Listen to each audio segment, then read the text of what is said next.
mga kapikat, this is your Ate Jenny sa content creator from Sugpunon, Basay, Samar. For today's video is mga kapikat is tuturuan ko kayo kung paano gumawa ng Facebook page. Ito mga kapikat, iba yung Facebook page sa Facebook profile. Kasi yung Facebook page is gagawin mo under your Facebook profile. Ito guys, tingnan nyo yung video na ginawa ko kanina kung paano gawin yung Facebook page natin. Una mga kapikat is kailangan mo munang mag-login sa iyong profile Facebook. Tsaka hanapin mo sa iyong profile yung pages na yan. Yung parang may flag siya. Tsaka click nyo lang mga kapikat. And then hanapin nyo yung create na yan na may plus. At click nyo lang din yan mga kapikat.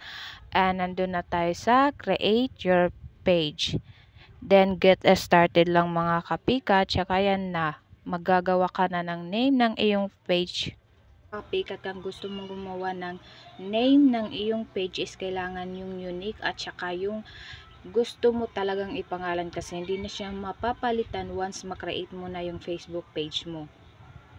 Kung gusto mong palitan is kailangan mo talagang i-delete muna yung Facebook page mo.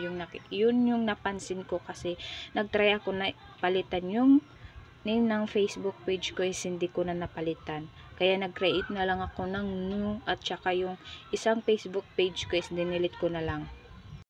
Itong video ko na to is para lang to sa mga taong hindi marunong gumawa o hindi alam kung paano gawin yung Facebook page. Agin mga kapikat, yung Facebook page is wala siyang masyadong aayusin. Kumbaga, hindi tulad sa Facebook profile natin na kapag gumawa tayo is kailangan na natin i-turn on yung professional mode, tsaka madami yung dapat ayusin sa settings. Itong Facebook page guys is wala na.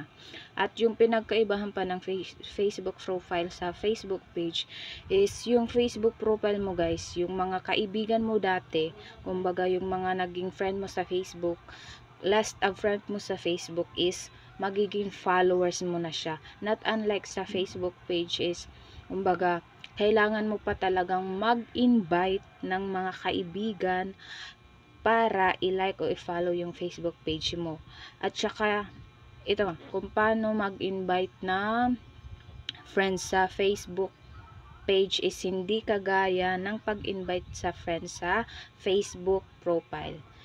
Gagawa din ako ng tutorial ngayon. For today's video mga kapikat, sana may natutunan kayo. Thank you for watching.